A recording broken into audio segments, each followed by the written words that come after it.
So yes, if you're wondering what the life is like of someone who plays in the dirt all day, this is my compost potting mix. And roosters crowing. This is pine bark, vermiculite, peat moss. Those things just lighten it up. And compost from my two pigs, my two boars. Well, actually, they're castrated, they're burros. Piggy 1 and Piggy 2. My two composters. They get fed everything. And on deep bedding, we go in and scoop them out. They make beautiful compost for me. Getting all the weeds and banana stalks and scraps. And they just, beautiful, beautiful dirt. Gosh. I must not talk enough. It's like random mispronunciations and craziness coming out my mouth, but look at that. Beautiful, beautiful. The vermiculite, and like I said, and pine bark, peat moss, just to lighten it up. It's got to, or it's way too dense.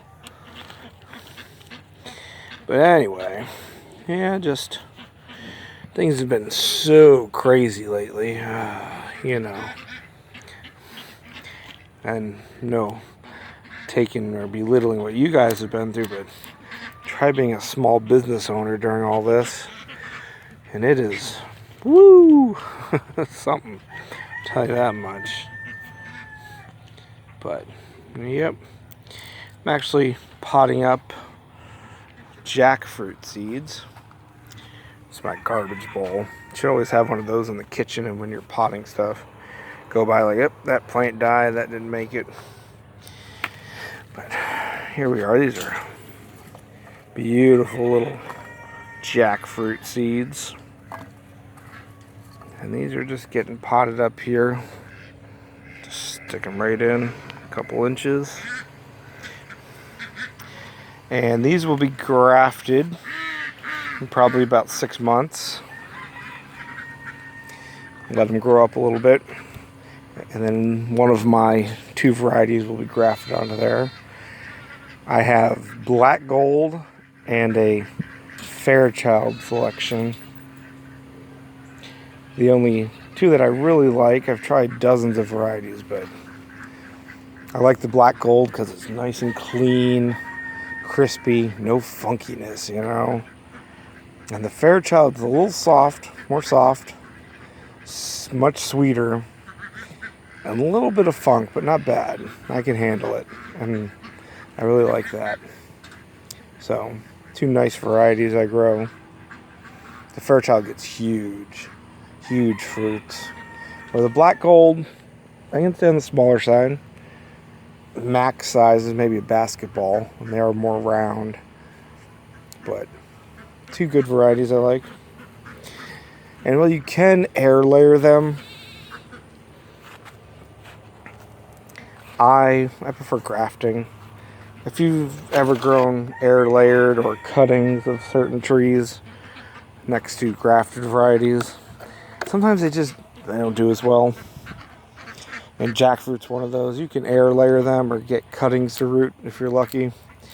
But the trees just, especially when they have such large fruits, they don't support the fruit well. They don't get a nice shape to them. And they just can't hold up to producing the fruit that their genetics are telling them to make. So I like to graft my jackfruit, even though they do root pretty easily, especially air layering. But yeah, this goes for a few different trees. I know starfruit. Everybody's like, why can't you root starfruit? You can root starfruit. I do air layers of starfruits, but they just don't, for whatever reason, really hold up well. And I've noticed that myself. That's not just internet, regurgitation. I've actually done it, guys. So yeah, just, you know, day in the life of playing in the dirt. That is beautiful. I'm gonna smell it. Oh, it actually smells amazing. If you guys have ever smelled good soil, really, it's not a bad smell. But just planting seeds today. Nice overcast Florida day. But what's the point of this video? I don't know 100%, but just do it. Just go for it, guys. Grow your food.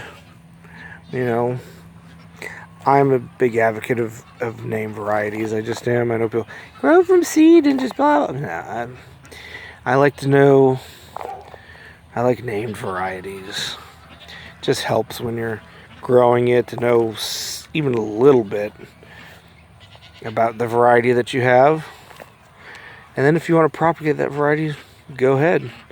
But I always say spend a little bit of money and get yourself that name variety. Know what you're doing. Just my take on it. That way you know what it is. You have a general idea of what the fruit's going to be looking like. And just go from there.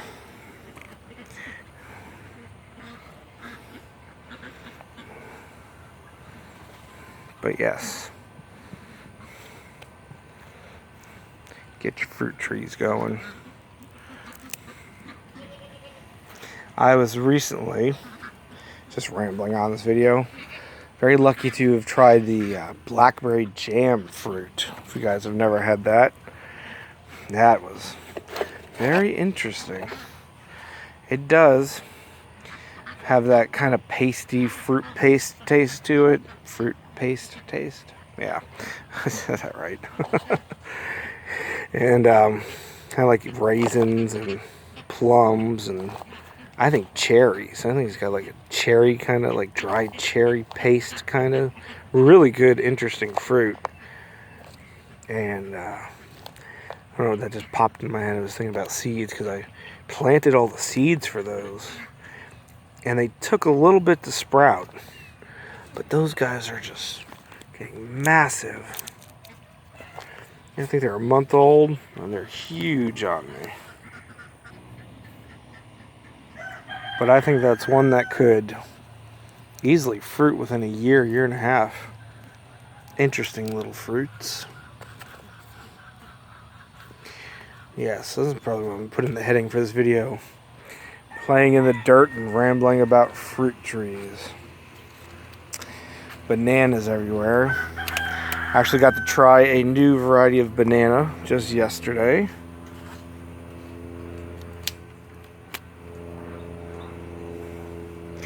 It was a Monthan banana.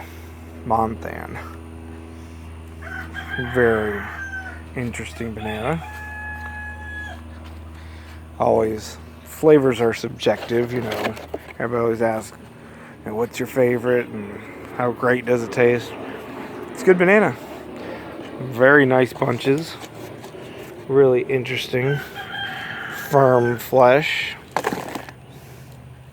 Super productive plant. Very nice. Yep. So, it's a good one. Nice flavor to it. What else could I say? I think I've heard people say maybe a bit of lemony to it. It's not that acidic. A little bit of acidity, but you know, it was a good one. But yep, got to try that. They get, they're pretty resistant to disease, so the fruit looks really nice. A lot of bananas, even if the leaves are a bit susceptible to various things, the fruits get freckling on them. You know, little black dots on the fruit. It normally doesn't affect the taste or texture or anything like that, productivity, but it's just cosmetic. But a few varieties are resistant to those little banana freckles and everything they're called. And Monthan is one of them, so the fruit ripened up beautifully. And there was beautiful lemon yellow rind, peel. Oh, really pretty banana. But I'm doing these, and then I will be potting up some Tindoras today. Tindora. Oh, that reminds me, I gotta make a video. I recently got seed from, I'm not entirely sure if they're related to Tindora. Yeah, I'm pretty sure they are. They're in that larger family. That didn't get mixed very well. And it's a Parval, or the pointed gourd. I'm not sure on the proper name right off. I'm gonna go look that up and memorize it. But it's much like the Tindora. It's a perennial kind of gourd cucumber-like fruit that you can eat. You know, stir fry it or pickle it. I don't know if you can eat it raw like you can the Tindora. But yes, I managed to get some seeds for that, which it is very, very rare here in the U.S. if you can find it here in the U.S. at all. So I'll make a video on that. I tested the seed, and out of 10 I got 1 to sprout, and I got like 150 seeds, so we shall see. But that's going to be an interesting project. I will be hopefully selecting out a Parthenocarpic variety, which means it can set fruit without needing any pollination, much like the Tindora varieties that I have, which will be pretty cool because they are a male and female segregated species, you know. Got male plants and female plants on those pointed gourds. They couldn't make it easy and even have the flowers on the same plant. They gotta separate them on me. So, going to be doing some interesting breeding work with those. I'm hoping to possibly cross it with the Tindora. If the males have good viable pollen, we could possibly make a nice hybrid of Tindora and the pointy gourd. I think it would be interesting. They look very similar. Flowers are very similar. The Tindora is Coccinea grandes. Not sure what the pointy gourd is. But anyway, very rare plant. Happy to have gotten seed from it. Was not easy to source seed.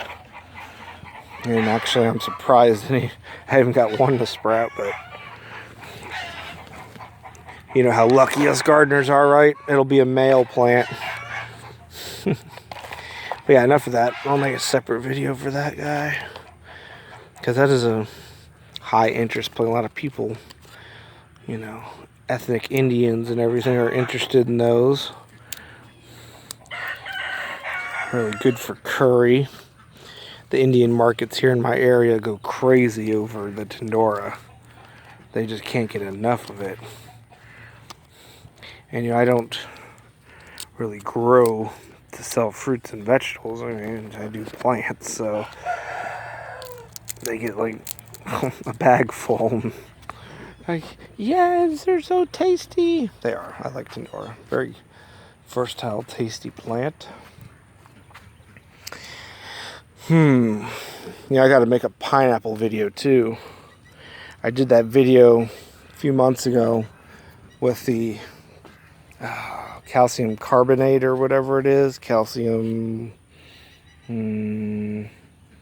whatever it's called. I don't think it's carbonate. Calcium. Gosh, what is it? Is it carbonate? I don't know. The stuff that, you know, when it gets wet creates flammable gas, guys. You know, you stick it in pineapple, add some water, and makes pineapples fruit. Well, I did actually have some interesting results for that, very unscientific, unregulated, measured study. Pretty interesting, I'll say. Pretty interesting for that. So if you're watching this, yeah, keep an eye out for that video I got to make. I will say it was not 100% a failure. Yes. Sticking rocks in a pineapple and making flammable gas was not 100% failure. I'll leave you with that. I'll also leave you with the fact that my Florida landrace pineapple generally flowers in about between 6 and 9 months anyways. So maybe it didn't work. But I do have other varieties, so. Yes, Florida landrace pineapple, by the way. That is an exceptionally rare pineapple. And most pineapples, if you don't know, take, forever to frickin' fruit. Like, I got a pineapple plant, where's the fruit? 3 years down the road, you'll get a pineapple. I think Florida landrace, without fail for me, fruits between 6 and 9 months. And they can ripen up a pineapple in about 15 months. Which is not bad. And I mean, I leave them on there to completely yellow, so that might be why it takes so long. If you pick them sooner, they are a very sweet pineapple, so you probably could pick them sooner. Yeah, that would probably make a difference. So I'd say definitely within 12, 13 months for a pineapple. Not bad at all. And Florida landrace is a very good tasting pineapple. I'll make a video on those too. But yeah, and mind you, I don't really take care of them. I stick them in the ground and they're left to their own devices. So I'm sure if they were fertilized and watered properly, you could easily get a pineapple within a year, no doubt. So look for that too. But this video is long enough, guys. I am pretty much done here. Got one more seed here, but it's no good. And I'll let you go. Enough rambling. If any of you watch this, there's some interesting videos coming. And some rare plants too, it might be listing. Let one of those Florida landrace go. I think I've only got